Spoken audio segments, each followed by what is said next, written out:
Yay. Okay. So in this section, right, we're going to look at comparison tests. And so what we're going to do to test for convergence is we're going to take sequences or series, that we don't know what's going on with them, and we're going to compare them to other series that we do know what's happening. And so the trick is, which series do you pick to compare? What do you look for? And there are two types of comparison tests we want to do, and we have to know which one is more beneficial than the other. All right, so we're always going to be looking at known series when we decide what to compare. So one of the things you want to look out for, right, this is a geometric series. However,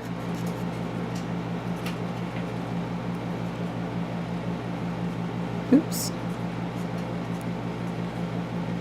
this is not geometric. So one of the things you want to be careful about is you'll see elements within the series that look familiar to you, but then there'll be some extra part in the series that sort of like violates the original pattern.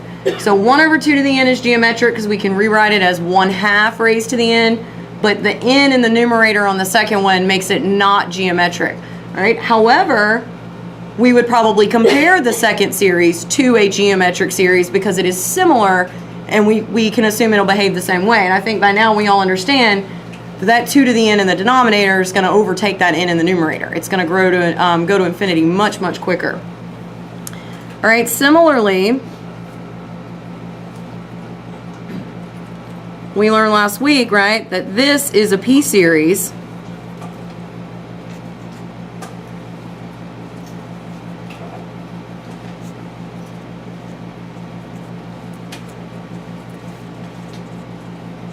But this is not a p-series, right? The +1 in the denominator, a p-series has to be 1/n to the p. So the +1 in the denominator, well, we know from pre-calc that all that is 1/3. If we were thinking about this in terms of a graph f of x, that would be the graph just shifted or adjusted just slightly. Sorry, my phone, when I say series, thinks I'm saying, hey Siri, and she always tries to Google stuff for me. All right. So this does not have the structure of a p-series, but if we want to compare it, they're so similar, we would probably compare it just back to this guy. All right? We learned the integral test. So if you have the nth term is something like this, well, this is easily integrated because we can make the denominator u, and then our du would be 2n, and we can easily turn the numerator into 2n. So this would be something we could integrate. But if we had something like this, right, if I square the n in the numerator, this is not easily integrated. So the point here is we can do a direct test on this. We know it's geometric, so we know it's going to converge. We can do a direct test on this. We can do the integral test on this to integrate, but these other ones I've written that are manipulations of that, those tests won't work. So what we're going to have to do with series like this is use a comparison test. So there's going to be two types of comparison. One is a little bit easier to do than the other, but the first one we're going to look at is a little bit nuanced, and it's called the direct comparison test.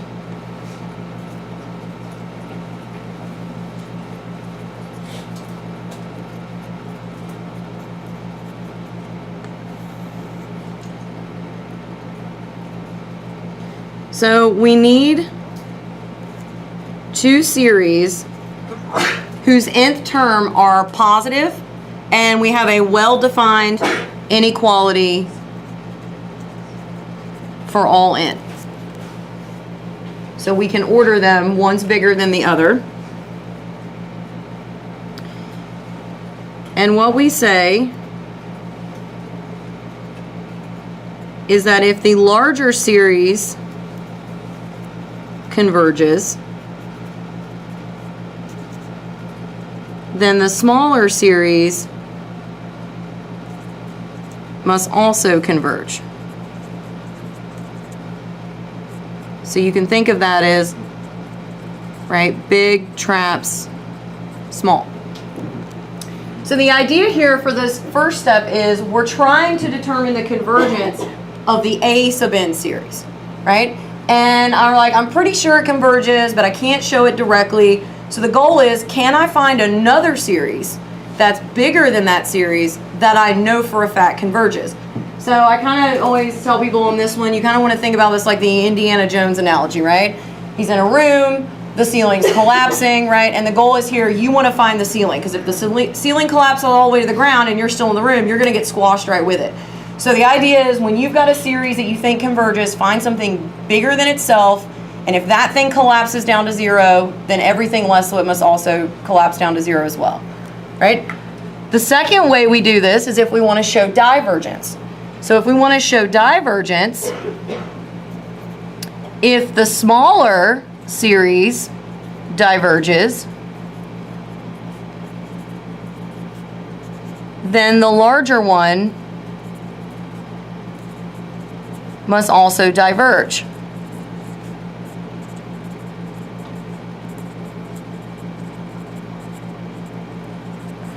So small blows up big, right? So what we mean by that is, if you imagine you have like a bomb in a box, right, and you're holding the box and you're trying to run the bomb out of the room, right? Well, if you're still holding the box when the bomb goes off, you're going to blow up with it, okay? So if you think something diverges, try to find a series that's smaller than that thing, and if that thing's blowing up to infinity, then the bigger thing also has to go to infinity because it's larger than it. So that's what we need this inequality. And this can be a little tricky because you want to make sure, especially when you're dealing with ratios, that you're looking at the numerator and the denominator properly, because you have to set up a well-defined inequality. So let's look at an example of how this works.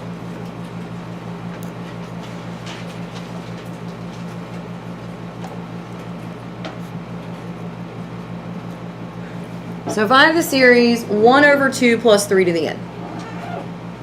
Now, we're probably all really sure at this point that this thing's got to converge. That 2 in the denominator is not really going to do anything. We all know 1 over 3 to the n converges because that's a geometric series. So it would make sense to compare that to a geometric series.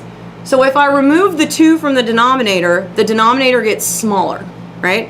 And if the denominator of a fraction gets smaller, the whole thing gets bigger. So I can say that a sub n, which is 1 over 2 plus 3 to the n, is going to be less than or equal to 1 over 3 to the n. And that should be true for all n.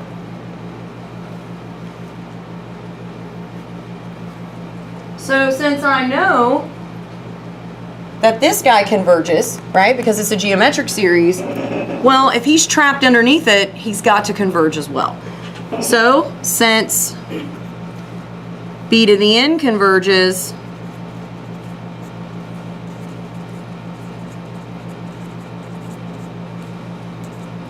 a sub n converges. So the hard part on doing these is figuring out that inequality. But once you've got the inequality, as long as you're reading it the right way, there's really no more work to be done. It's just stating back the assumption that we know. So does everybody kind of get the overall idea? Conceptually, the direct comparison test makes sense for people. It's just setting up the problems and doing the math that can be tricky. But like, if you got questions, ask them, because we're just going to keep going forward. All right, are we good? All right, let's look at another one.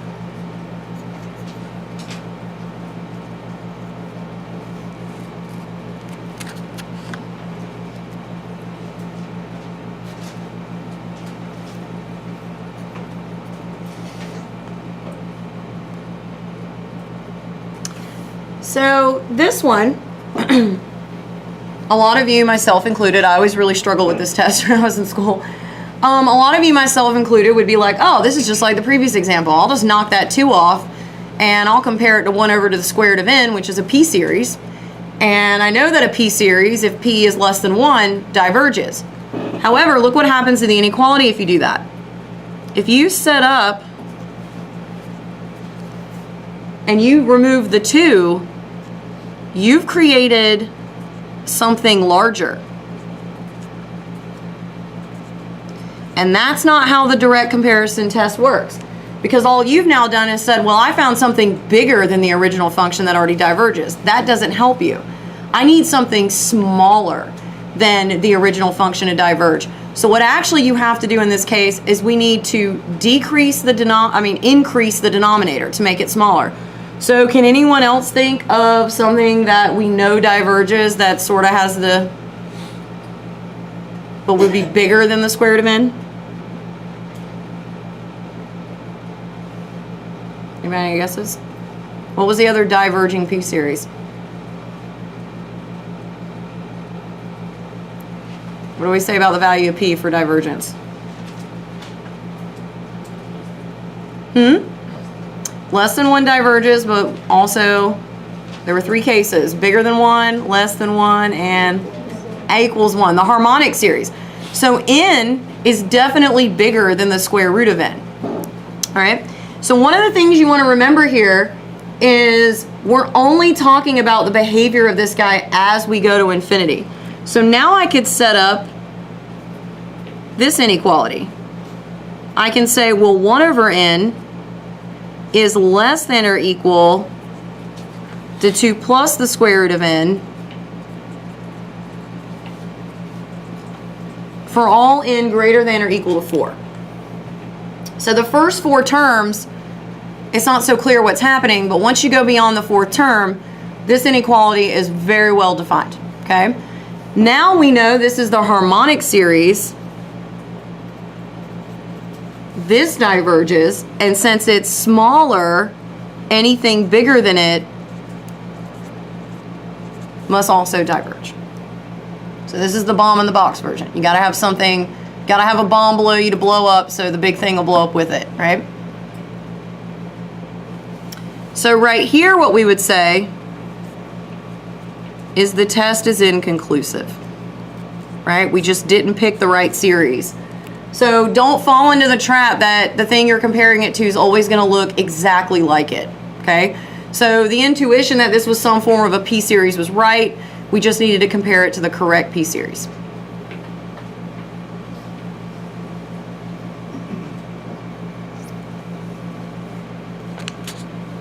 All right, we good? Yep. How can you just go from 1 over the square root of n to 1 over n? So I needed to actually make the denominator larger so that I could find something that was smaller. So the square root of n was bigger than 2 plus the square root of n, right? Or actually, I'm sorry, the square root of n was smaller than 2 plus the square root of n, so that actually made the fraction bigger. So I actually needed to increase the denominator, but I also had to write a known series that I knew how it behaved. And so n is definitely bigger than the square root of n. Yeah. So I guess, when do you know when to look for a bigger series? So you have to have a suspicion, okay? So you have to kind of have a hypothesis of what you think's happening. So if you're pretty sure the series converges, well, you got to find the ceiling, something bigger, so it squashes it. If you're thinking that the series diverges, then you need to find something smaller, so it blows up. Okay? So remember, and that's the whole idea here. These series we're talking, and when we talk about convergence and divergence, we're talking about the sum of the series. So like 1 over 2 plus 3 to the n, well, that looked a lot like a geometric series, right? And so I was like, I bet if I could find another geometric series to compare it to, then that was an easy test to run. This one kind of looked like a p-series, right? But it looked like a divergent p-series. So I needed to try to find a divergent p-series that would actually fit the inequality I was looking for. And so that's what we said here. If you're trying to prove convergence, you need a big thing to trap the small thing. If you're proving divergence, you need a small thing that blows the big thing up.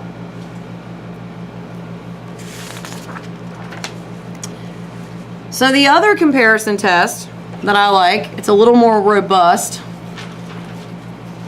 It's kind of hard to screw up, is the limit comparison test. So this is what I was kind of getting at earlier when I said, if you're really good with limits and you get good with them, they'll become your best friend. So this is a lot easier of a test to work with than the direct comparison. So what we have to have here is we have to have 2 series with positive terms. And we're going to take the limit of the ratio of those two series. So there is a test we're going to learn in a little bit called the ratio test. It's not the ratio test, but what we're doing is we're stacking these two series on top of each other, and we want to see how do each of them behave as we go toward infinity. If you get a real finite answer, so we get some result at L, where L is finite and positive,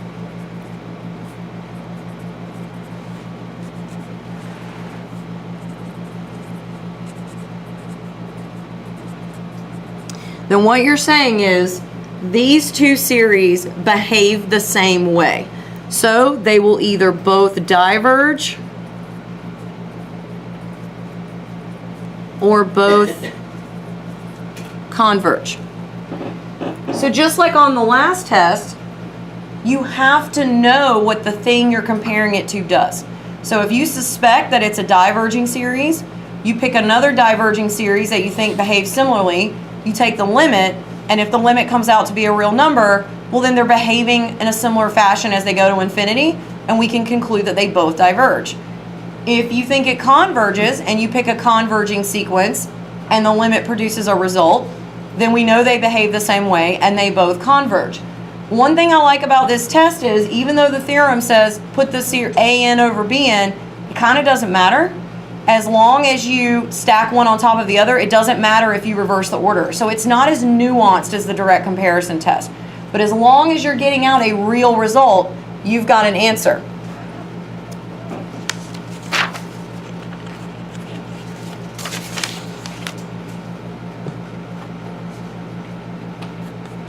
So let's look at a really, really general case.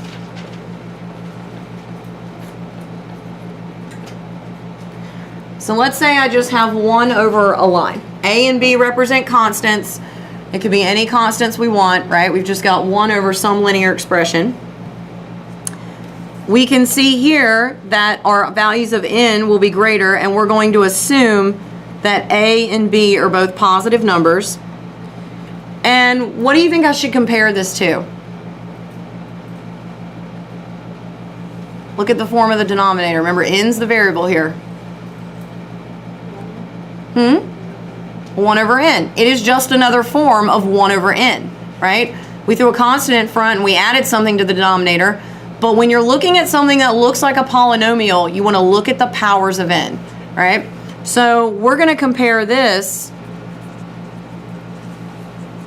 to 1 over n, because I actually think this is just another form. It's a manipulation of the harmonic series, so I bet it behaves the same way in the long run as the harmonic series. So what we need to say here is we not only do you need to say what you're comparing it to, you need to say what the thing you're comparing it to does. And we know that this diverges.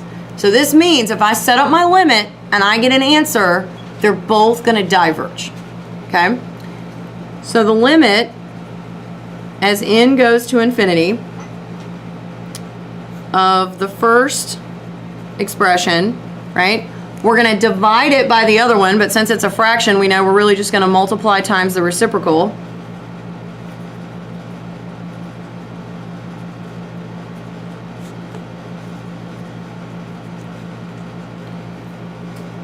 So what's the answer to this limit?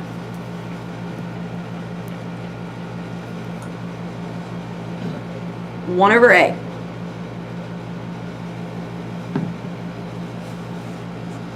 If you did L'Hopital's, you'd get 1 in the numerator, A in the denominator, okay?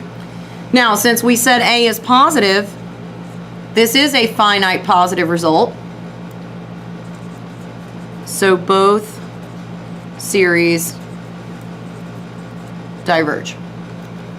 If for some reason you wrote the limit the other way, you put 1 over n on top and 1 over a n plus b on the bottom, all it would do is flip the result, and the answer to that limit would be A, which is also positive and finite, so you would come to the same conclusion.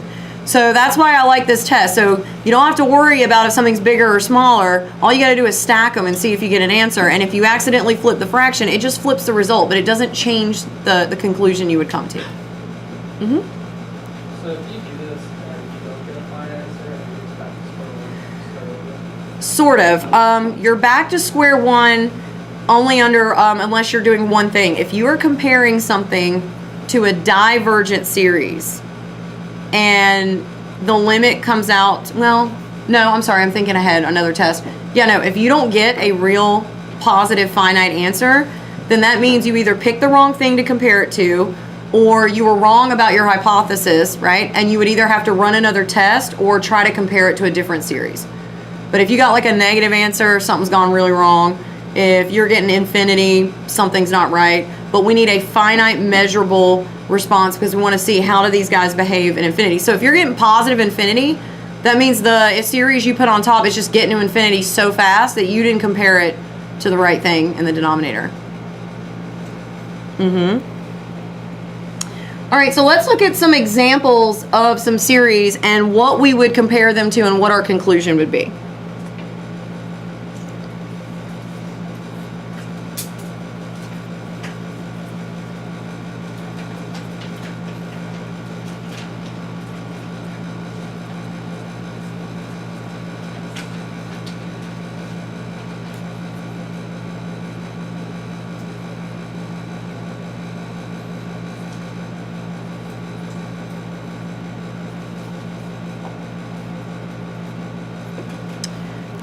So polynomials, even if there's one on top and bottom, are always going to be some kind of version of a p-series, okay?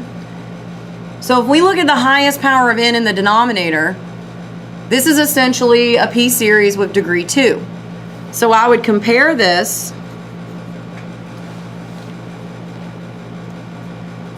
to 1 over n squared because I'm betting that n squared in the denominator, right? We know it's going to dwarf the other terms as it goes to infinity. And so I'm going to say that this is going to behave like a p-series 1 over n squared. This is a convergent series.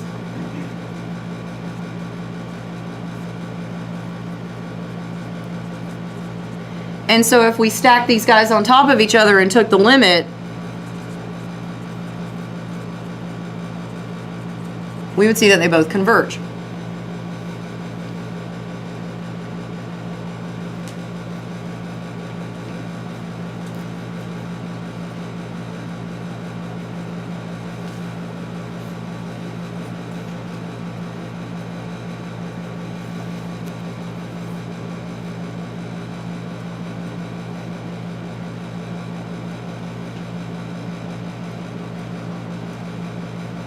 So what's the highest power of n in the denominator here?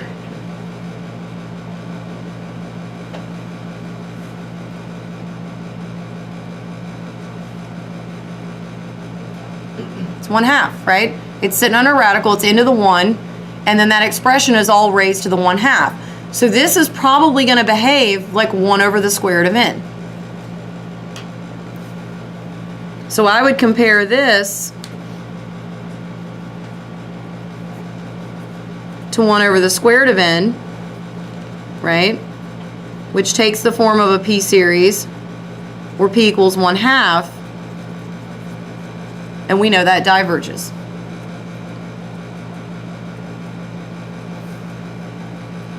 So if we work out the limit,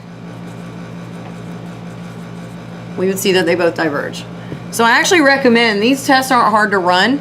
I actually recommend on your own going home and stacking these guys and running the limit and see, and you'll see that they both converge, they both diverge. All right, and let's look at one more.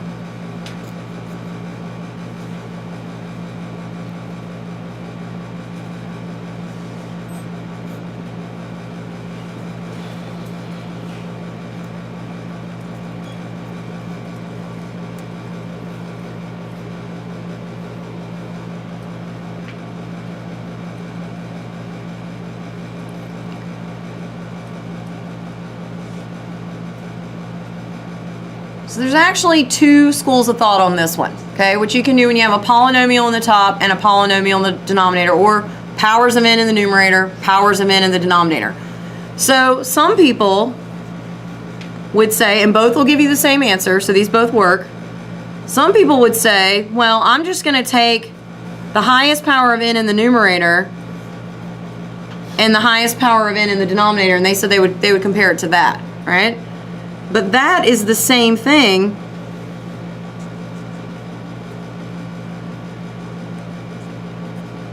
as just saying 1 over n cubed. So I would typically just jump to the p series. So what you want to do is look at the powers of n, pick the highest power of n in the numerator, highest power of n in the denominator, simplify it, and that's the p series you want to compare it to. So this clearly converges, and we would conclude that both of these converge. So what we're saying now is that the series in the leftmost column, when compared to the series in the middle column, behave the same way as you're going to infinity. And they're getting there at a measurable finite speed.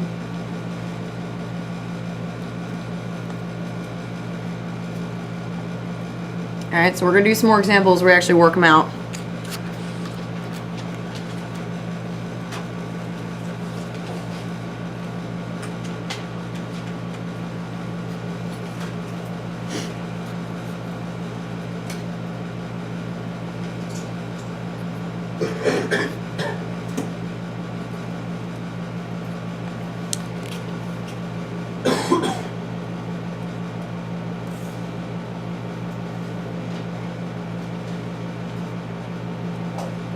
So what should I compare this to?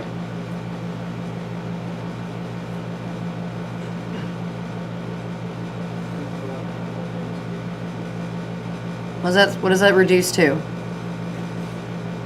Gotta do fraction math. 1 over n to the 3/2. That's right. So we'll compare that to 1 over n to the 3/2.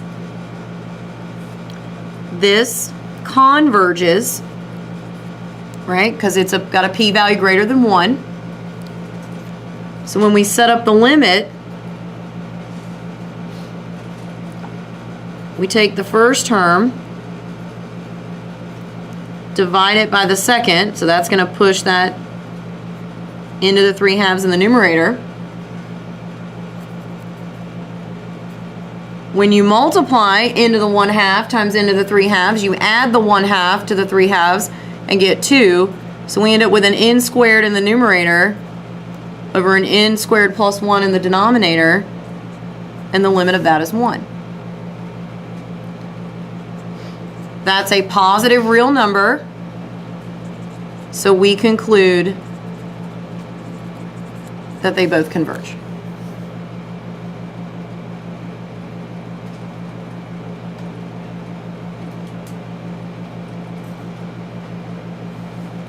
So I hope you guys are kind of seeing here that if you've got something that you think you can compare to a p-series, limit comparison is going to be the easiest way to go. And you don't have to worry about if one's bigger or smaller. You just stack them on top of each other and take the limit. And it comes out quite nicely. You just need to make sure that whatever p-series you're comparing it to, that you know at the beginning what that p-value does to that series. Okay? All right, let's look at another one that's a little trickier.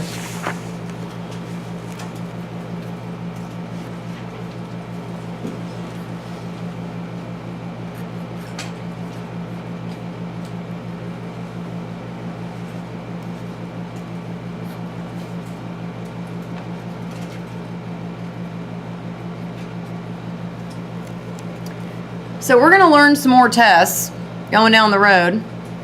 And I probably wouldn't use limit comparison to do this because we're going to get some cooler tools in our tool belt in a couple of days. But we can do this using limit comparison, right?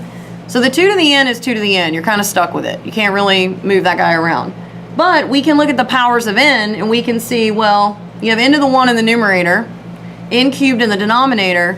So I would compare it to 2 to the n over n squared.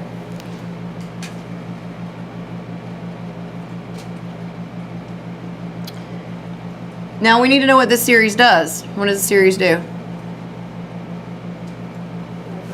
It diverges. You have an exponential in the numerator and an n squared in the denominator. The exponential is going to get to infinity much, much faster. So I know that this diverges because the infinite limit, right, of the nth term, right, is infinity. So we know that this guy diverges. So we're assuming the first one diverges. We've picked a divergent series to compare it to. So now we can do the limit comparison.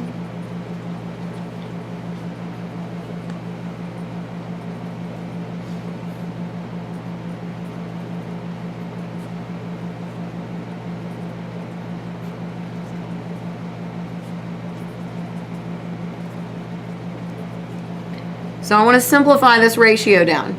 So I can see that my 2 to the n cancels my 2 to the n. N times n squared is n cubed,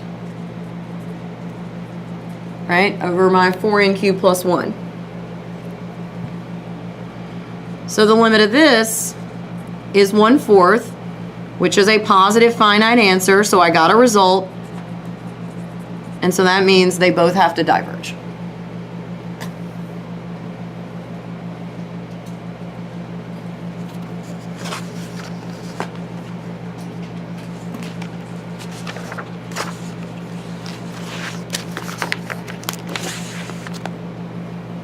So let's take a quick second .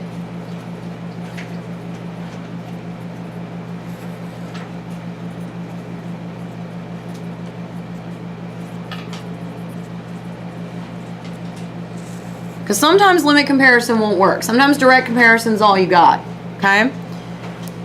So if you're dealing with certain types of series that involve trig functions, okay, sometimes we can do limit comparison, and you'll see on the practice quiz for this section, I've got some trig limits where limit comparison works just fine.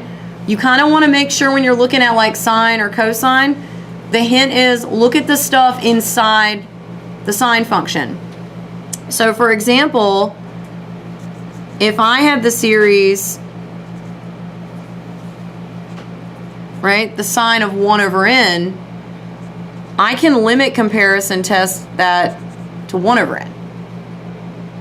And when you stack those two series on top of each other, you'll see that L'Hopital's rule evokes when you evaluate the limit, and it works out fine. However, if I change it up, and these are actually on, these two problems are actually on the practice quiz, you'll see that if I want to do something like this, well, limit comparison isn't really going to work for me here. And so there's another type of test I would have to perform there. So what I could do is I could direct comparison this to something, and I actually work it out for you on the practice quiz. All right, so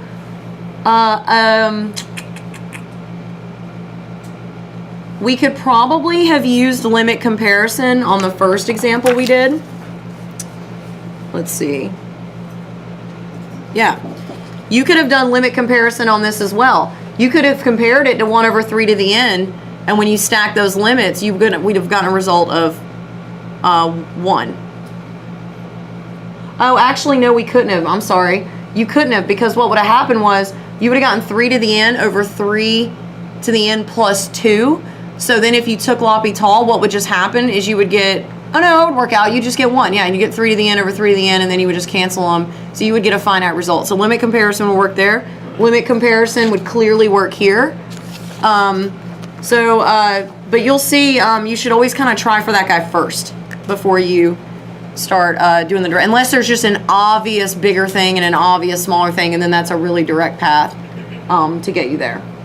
All right, but even limit comparison works with a lot of the trig, but you want to, like I said, pay attention to what's inside, because if it looks like something diverging, you can compare it to something diverging.